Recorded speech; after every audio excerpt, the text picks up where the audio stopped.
Meanwhile, the lack of box culverts and garbage blocking the drainage systems have been blamed for last night's floods, particularly along España Street in Manila. Here's George Bandola for the details.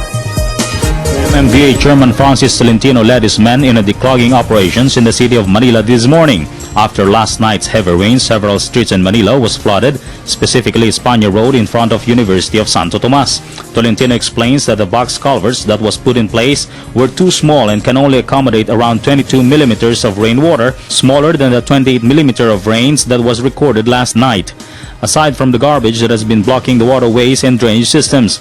With Secretary Tolentino is DPWH District Engineer Rogelio Crespo of the North Manila Engineering District.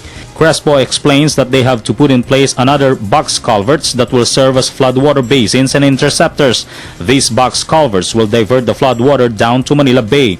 Included in MMDA and DPWH long-term plan to avert flooding of España Road is to construct the largest water reservoir under the UST's football field, a la Singapore style.